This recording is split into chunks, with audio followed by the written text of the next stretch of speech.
Normally, I'm not a huge conference solidarity guy, but this Big Ten hypocrisy is simply too much for even me to take.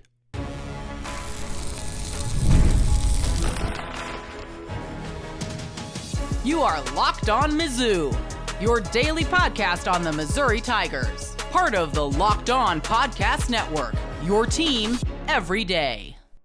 Hey, all you true sons and daughters, I'm John Miller, your Mizzou mafioso and the central scrutinizer of Missouri Tigers football and basketball. On today's program, I'm going to take a page out of the old stock market manual and make a bull case for Mizzou football in 25, and yes, the bearish case for the team as well. Also, I've talked a lot about Mizzou true freshmen lately on the program, their potential this season. One important guy I haven't brought up a lot is Marquise Davis. So you know what? I'm going to remedy that omission here a little bit later in the program.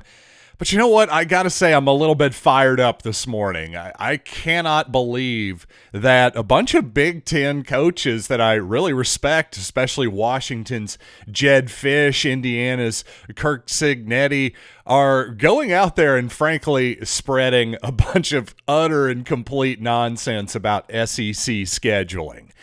So basically, if you missed it, Curt Cignetti, the Indiana coach, earlier this week was asked about, getting rid of Virginia off of his schedule, an ACC school, replacing them with, a much easier school, I believe an FCS school in this case. And basically his response was, we're taking the SEC model of scheduling. Hey, I'll give you this, Curt. Everyone in the FCS, to my knowledge this season, and this has been the case in the last few years at least for sure, is playing an FCS school. In fact, I know for a fact that Missouri has played an FCS school for at least every year it's been in the SEC, and I'm pretty sure farther back than that as well. I didn't bother to go back any farther than 2012 because, for the purposes of this discussion, we are only talking about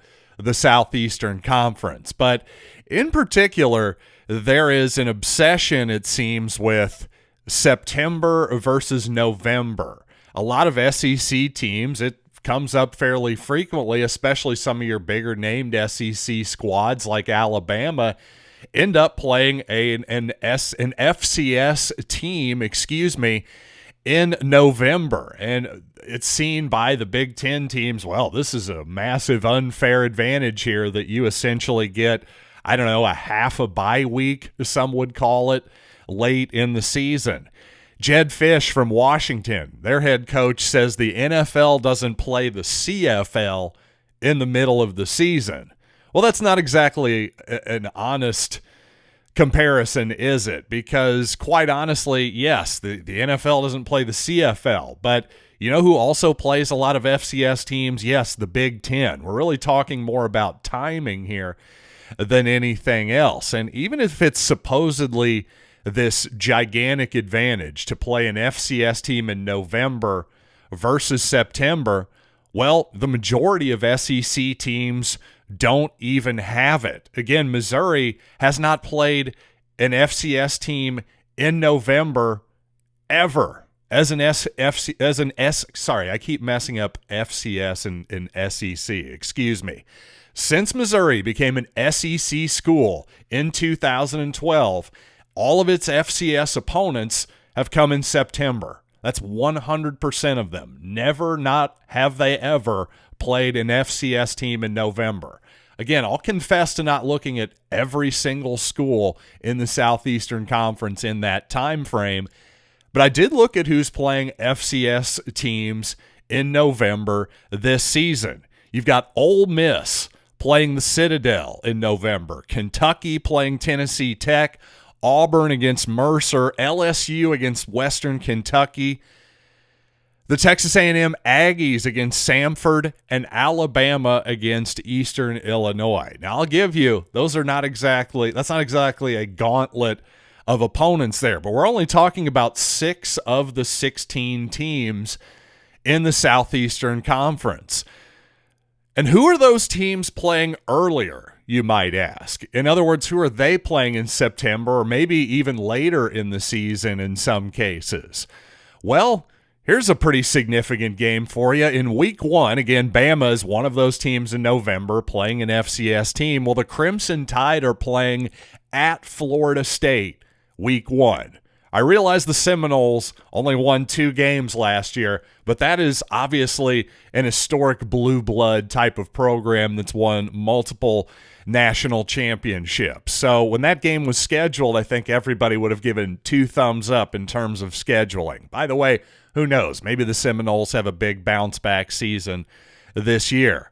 Also in week 1, LSU, another one of those teams, at Clemson in week 1. Is that a good enough opponent for you? How about Texas A&M playing Notre Dame in week 3? By the way, Kentucky, this is not in September. This is the last game of the season, but it's annual rivalry game with Louisville. I think that obviously is a suitable non-conference opponent. Auburn has Baylor in week 1 this season, a game that I think all Auburn Tiger fans are circling as an absolute must-win and a game that they certainly could lose. And finally, Ole Miss has Washington State in week 4, a team that is not part of the Power 4 anymore through no fault of its own. Again, when Ole Miss signed this game, scheduled this game, hey, they thought, hey, a Pac-12 opponent here. Fantastic. Well, speaking of Washington State, by the way, good for the Huskies, by the way. Speaking of Jedd Fisch, good for the Huskies for keeping that rivalry going. And by the way, Washington has a pretty brutal schedule. Maybe it's not SEC brutal, but as far as Big Ten schedules go this season, they've got Oregon, Ohio State, Michigan, they're at Wisconsin, so no shade at the Huskies whatsoever for playing FCS, UC Davis, and Colorado State, along with the Apple Cup there in Washington State. I wouldn't argue that they have an easy schedule whatsoever. You know why? Because that would be stupid. So I just got to say, I'm surprised that not only is Curt Cignetti and Jedd Fisch throwing out just such low IQ arguments, in my opinion, but I have to say I'm sort of disappointed by how many people are taking the bait. And by the way, on Curt Cignetti and his supposed, SEC philosophy on scheduling that he has now adopted. Well, if only that were actually the case. If you look at Indiana, they have no Power 4 opponents in the non-conference of their next 5 years scheduled, no road games, but they do have 4 FCS opponents. Again, that is an SEC style of scheduling, to be sure. But in the SEC, they have a rule where you have to play a non-conference opponent in the Power 4 each season. So Missouri has Kansas and Illinois coming up on the schedule. Hey, Indiana, where's your game? Again, that 9th SEC game, especially in Indiana's schedule last season, is not always all that impressive. So all of this bluster from the Big Ten,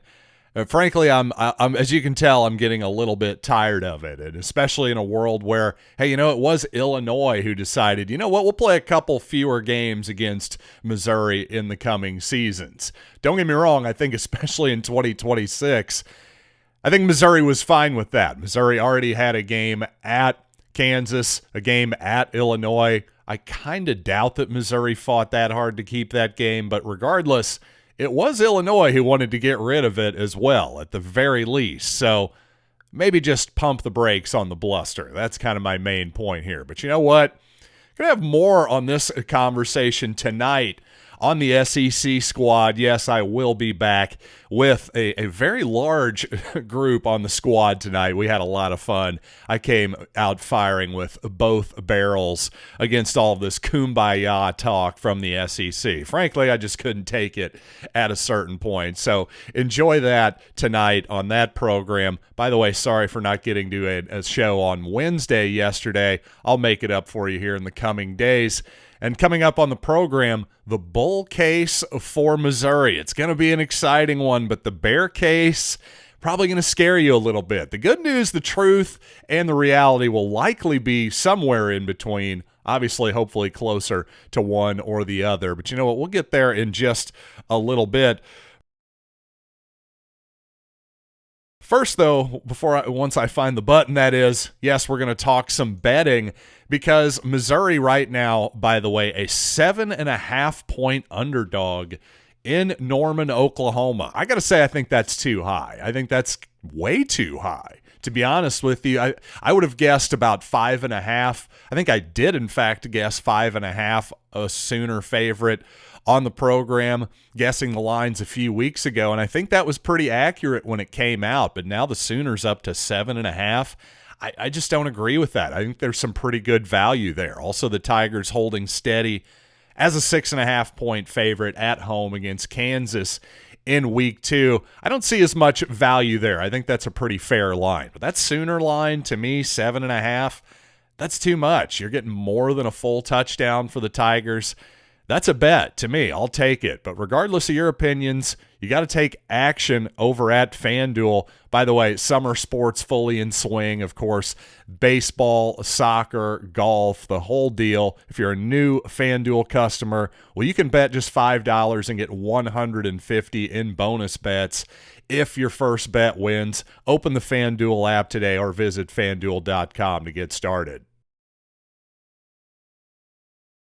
Man, I only paused the podcast recording for just a couple minutes there, but a whole bunch of breaking news, kind of reeling as I speak here from the news that, well, WWE legend Hulk Hogan has apparently died of a heart attack, but we'll soldier on through here on the Locked On Mizzou podcast. But some more important breaking news from the Missouri front here, as Eli Drinkwitz has apparently received a contract extension. This from Gerard Hamilton over at PowerMizzou.com. Evidently, though, no raise here for Eli Drinkwitz, who is making plenty of money, slated again here from Gerard Hamilton, $9 million in 2025, all the way up to $9.5 in 2029.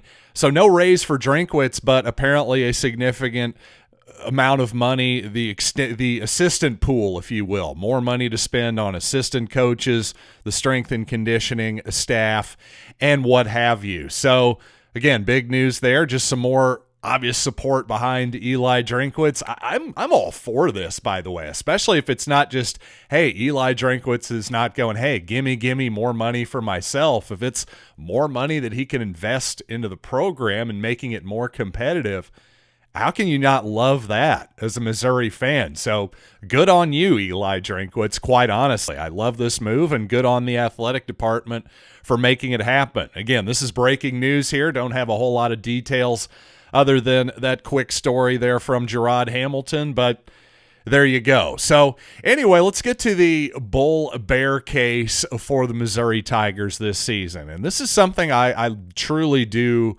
like to do every time I'm thinking about buying a new stock or selling a stock in the stock market, or indeed just trying to reset and figure out, wait, what do I want to do with this thing? Do I have as much conviction in it as I used to? So let's just take stock, if you will, of the Missouri football team on July 24th as we sit here. So if I'm going to make the bull case, and again, I'm going to try to do this as best I can, making it a steel man and not a straw man. In other words, let's make it realistic here. So on the bull side, on the positive side, if you will, let's say, first of all, if Eli Drinkwitz is right about this roster, he said this offseason, and this is the most talented roster he's had at Missouri. Quite simply, if he's right about that, it's going to be a heck of a season.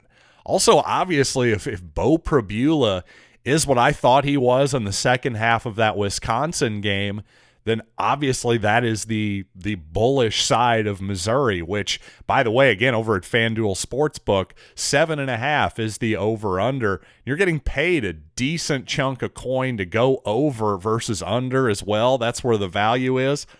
I think that's a pretty good bet. I really do. And also, if Ahmad Hardy, if he's a first-team all-SEC type of running back like I think he can be, again, bull case.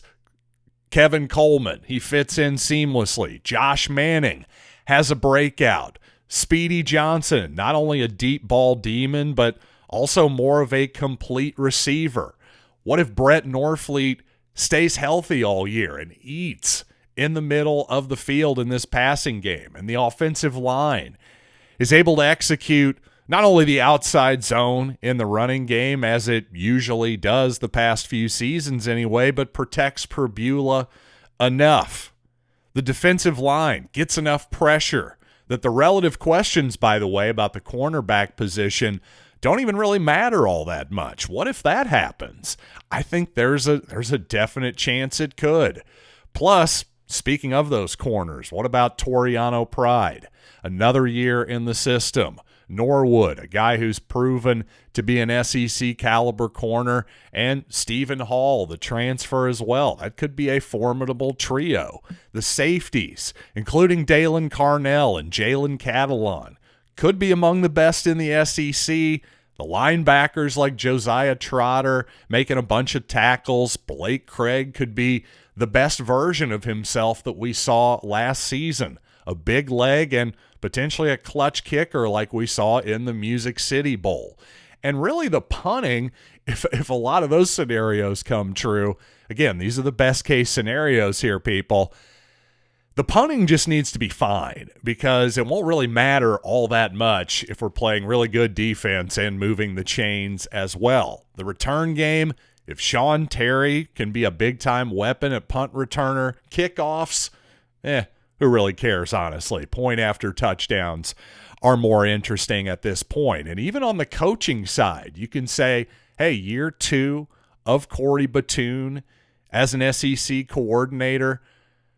I'm showing a lot of restraint, by the way, by not just jamming Mr. Belvedere fan club references down your throats with the whole Batoon Brock Toon thing. I know only like 5% of my audience at most is going to get that, so I'm holding back. I just want you to know I'm showing great restraint. But the point here is that that's all the best case scenarios, but there are the worst case scenarios as well. What if Perbula nor Horn are quite ready? Heck, Hardy could be good, but maybe the offensive line with some new faces doesn't completely gel.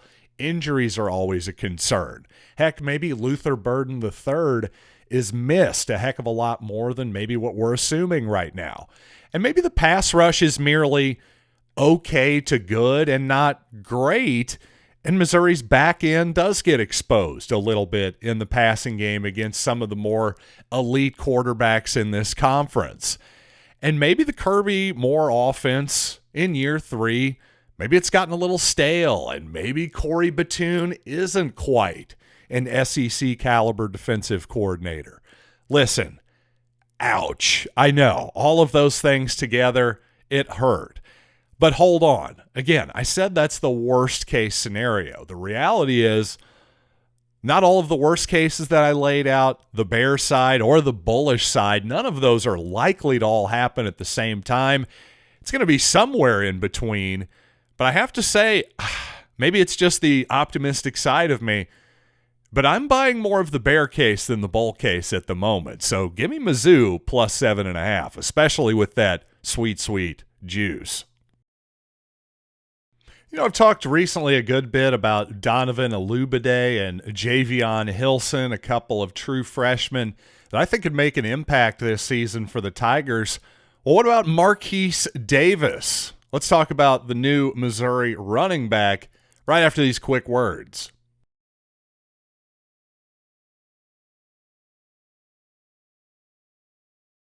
So Marquise Davis, a big-time running back commit from this past, most recent high school cycle, is Marquise Davis from a place that Missouri typically doesn't get a lot of 4-star caliber type of players from, Cleveland, Ohio, specifically Cleveland Heights. In fact, the same high school as the Kelsey boys, I do believe, Travis and Jason Kelsey. Not that that means that Marquise Davis is going to be a stud or anything, but again, just a little bit of trivia there. But I think Davis does have a chance to be a stud from all accounts.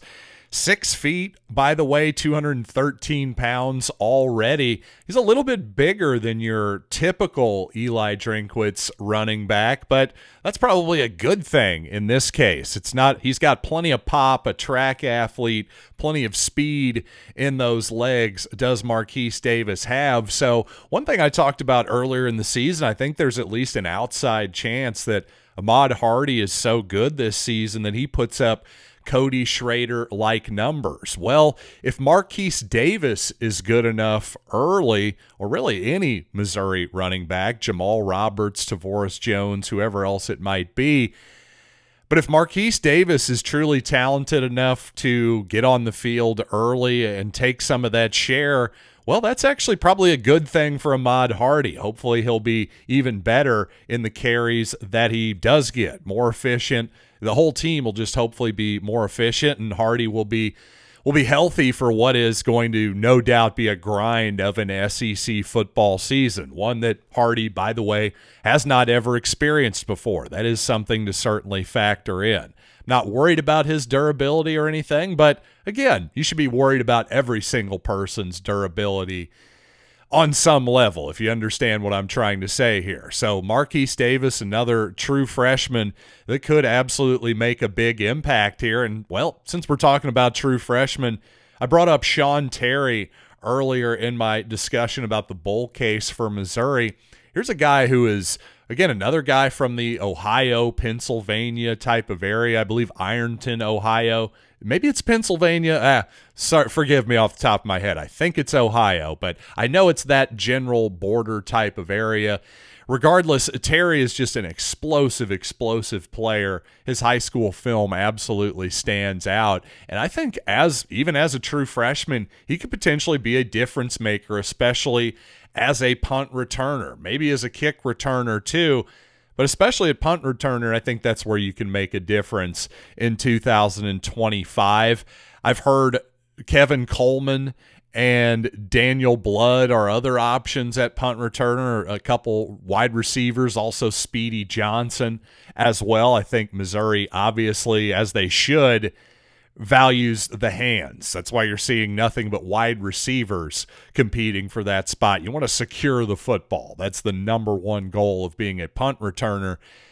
But regardless, I think I'd prefer my punt returner this season maybe to be Sean Terry. And if not Sean Terry, I think I would lean toward Daniel Blood.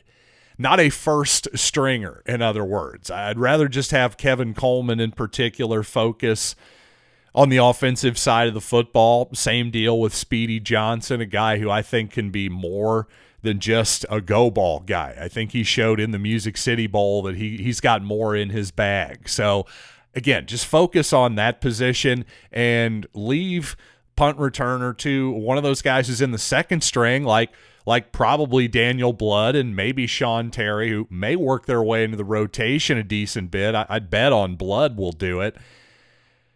But regardless, somebody who isn't going to be relied on to play, 35-plus snaps a game. I think that makes more sense to have those guys being your punt returner, all things being equal. And thanks so much, as always, for making Locked On Mizzou your first listen today. For your second listen, check out The Portal with Brian Smith, who has the latest rumors, portal entries, and signings. You got to be the most informed fan with the rapid changes to the college football landscape. Find The Portal on YouTube or wherever you listen to podcasts. Thanks for joining me as always. I'm John Miller, and this has been Locked On Mizzou.